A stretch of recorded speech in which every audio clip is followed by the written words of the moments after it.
सभी छात्रों को मेरा नमस्कार। मैं एसवीर सिंह आप लोगों के लिए एक नया वीडियो फिर से लेकर आया हूं।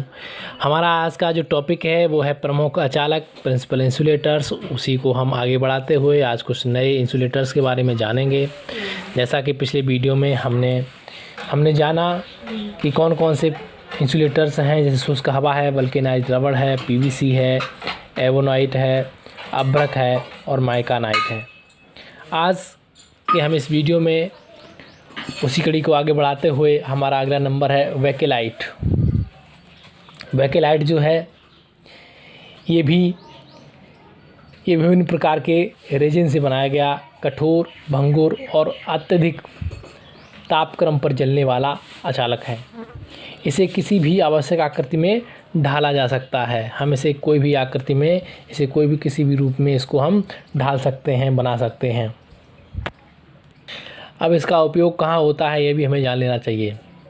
वेकेलाइट जो है, जो कि एक अचालक है, इसका उपयोग स्विच या प्लग के जो टॉप होते हैं वो सॉकेट, बल्ब होल्डर, सीलिंग रोज, ये जो है किसके बनाए जाते हैं, ये वेकेलाइट के ही बनाए जाते हैं। इसकी जो डाइइलेक्ट्रिक स्ट्रेंथ होती है वो कितनी होती है, इसकी डाइइलेक्ट्रिक स्ट्रेंथ जो है वो होती है 17 से और 21 किलोवोल्ट प्रति mm। 17 से 21 किलोवोल्ट प्रति mm ये इसकी डाइइलेक्ट्रिक स्ट्रेंथ होती है। और अगली हम बात करेंगे, अगला जो हमारा अचालक है वह है लेदराइड पेपर। तो यह विशेष प्रकार का स्लेटी रंग वाला, इसका कलर कैसा होता है, रंग स्लेटी रंग का होता है ये, और ये नमीरोधी कागज़ होता है। यह तेल, ग्रीस आदि से अप्रभावित रहता है। इसका उपयोग वैद्युतिक मशीनों की बाइंडिंग में कॉइल्स एवं आर्मेचर स्लॉट्स के बीच अचालक परत के रूप में किया जाता है। लेदराइड पेपर का प्रयोग, इसकी जो डाइइलेक्ट्रिक स्ट्रेंथ है वो होती है 12 से 17 किलोवोल्ट प्रति mm। 12 से 17 किलोवोल्ट प्रति mm इसकी जो डाइइलेक्ट्रिक स्ट्रेंथ है वो होती है लेदराइड पेपर की।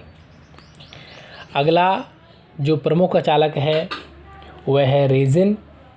ये होता क्या है, यह सिंथेटिक पदार्थ है। कैसा पदार्थ है, रेजिन जो होता है वो सिंथेटिक पदार्थ है और इसका उपयोग वेकेलाइट बनाने में और इसी प्रकार के अन्य अचालक खोल आदि बनाने में किया जाता है।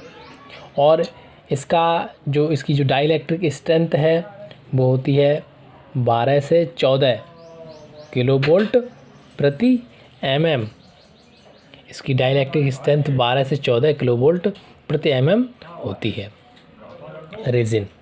इसके बाद अगला जो नंबर है 10, हमारा प्रमुख अचालक वो है खनिज तेल, मिनरल ऑयल। तो खनिज तेल भी एक क्या है, एक कुचालक है, एक अचालक पदार्थ है, एक इंसुलेटर है। ये जो है वानस्पतिक तेलों का ऑक्सीकरण हो जाने से वे अपना अचालक गुण खो देते हैं। अतः ट्रांसफार्मर, आपने देखा होगा ट्रांसफार्मर्स में या स्टार्टर्स में अधिक करंट वहन क्षमता वाले स्विच होते हैं या कैपेसिटर होते हैं आदि में अचालक के रूप में खनिज तेल को जो हमें किससे प्राप्त होता है, पेट्रोलियम से प्राप्त होता है। खनिज तेल हमें किससे प्राप्त होता है, पेट्रोलियम से प्राप्त होता है। तो ये हमें जो है इसका प्रयोग हम करते हैं। कहाँ करते हैं इसका प्रयोग, ट्रांसफार्मर या जो स्टार्टर होते हैं या अधिक करंट वहन क्षमता वाले स्विच होते हैं या कैपेसिटर होते हैं, इनमें जो है हम खनिज तेल का प्रयोग करते हैं। किसके लिए, अचालक के रूप में खनिज तेल का प्रयोग करते हैं। और खनिज तेल हमें कहाँ से मिलता है, पेट्रोलियम से मिलता है। पेट्रोलियम जो होता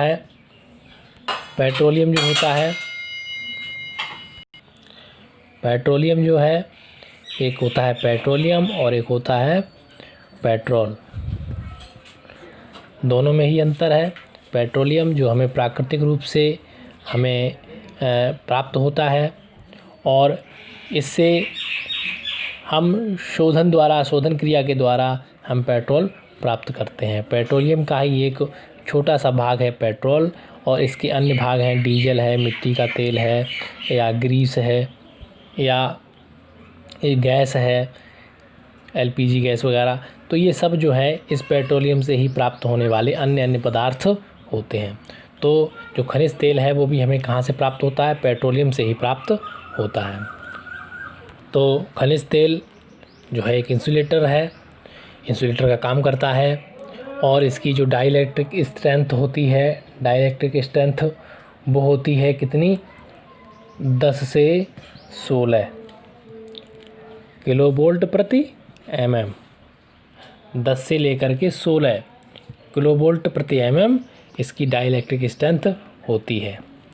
अगली हम बात कर रहे हैं जो प्रमुख अचालक है वह है पोर्सिलेन। पोर्सिलेन जो है ये भी एक अचालक पदार्थ है, और यह विशेष प्रकार की मिट्टी से बनाया जाता है। पोर्सिलेन ये एक प्रकार की मिट्टी ही होती है विशेष प्रकार की, और जिसे विभिन्न आकृतियों में ढालकर, सुखाकर तथा पकाकर विभिन्न प्रकार के अचालक वस्तुएं बनाई जाती हैं। इसका उपयोग ओवरहेड लाइन हेतु, अचालक, फ्यूज किटकैट, स्विचों, हीटिंग एलिमेंट के लिए प्लेटों आदि बनाने में किया जाता है। पोर्सिलेन एक प्रकार की मिट्टी होती है, जैसे आपने ओवरहेड लाइन में देखी होगी, इस तरह की कुछ डिजाइनें होती हैं इस तरह की, और उसके बाद इसमें यहाँ पे ये एक खंबे से कनेक्ट है, और इसमें हम इस तार को जोड़ देते हैं। तो ये जो पदार्थ होता है, ये जो इसे हम बोलते हैं, ये किसका बना होता है? ये पोर्सिलेन का ही बना होता है। जो देखते हैं आप बोलते हैं गुजरिया, लट्ठों पे लगी होती गुजरिया टाइप की, तो गुजरिया बोलते हैं इसको हम देसी भाषा में। तो ये जो है पोर्सिलेन का ही बना होता है। तो ये कुचालक है, ये एक अचालक पदार्थ है, इंसुलेटर है, तो इसका प्रयोग किया जाता है। इसे हम विभिन्न प्रकार की आकृतियों में बनाकर, सुखाकर, पकाकर इसका प्रयोग करते हैं। तो ये पोर्सिलेन होता है। और इसकी जो डाइलेक्ट्रिक स्ट्रेंथ होती है वो होती है 8 से 12 किलोवोल्ट प्रति mm। ये इसकी डाइलेक्ट्रिक स्ट्रेंथ होती है। इसके बाद हम बात करेंगे अगले प्रमुख अचालक की, वो होता है कांच यानी कि गिलास। तो ये जो गिलास है ये भी एक क्या है? अचालक है, और यह जल से पूरी तरह से अप्रभावित रहने वाला अचालक है, परंतु भंगुर होने के कारण इसका उपयोग स्विचों आदि में नहीं किया जाता। भंगुर होता है यानी कि ये टूट जल्दी जाता है। भंगुर यानी कि ज़रा सा गिरने पर या किसी प्रकार से तोड़ने मोड़ने पर ये टूट जाता है, यानी भंगुर होता है ये। तो इसका प्रयोग हम कम करते हैं, इसका प्रयोग स्विच वगैरह में हम बिल्कुल नहीं कर सकते हैं। और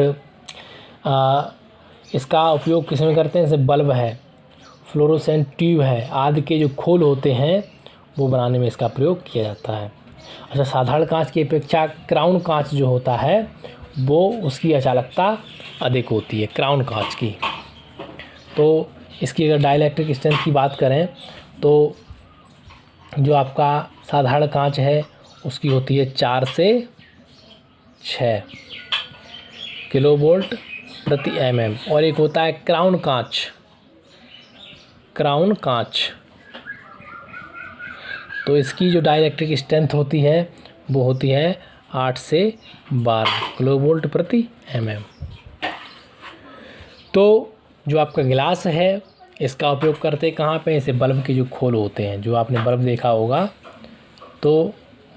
होगा आपने, तो ये जो बल्ब का जो खोल होता है, बाहरी आवरण जो खोल है, ये किसका बना होता है?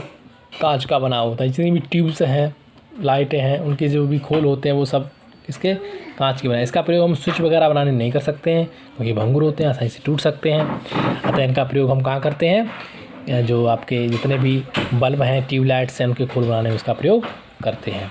इसकी डाइलेक्ट्रिक स्ट्रेंथ साधारण कांच के लिए अगर हम बात करें तो 4 से 6 किलोवोल्ट प्रति mm होती है, जबकि क्राउन कांच के लिए 8 से 12 किलोवोल्ट प्रति mm होती है। तो आज के वीडियो में हमने ये अन्य जो प्रमुख अचालक हैं इनके बारे में जाना। इस अभी थोड़े और बचे हुए हैं, वो अगली वीडियो में हम उनके बारे में चर्चा करेंगे। आज की वीडियो में इतना ही। नमस्कार, धन्यवाद।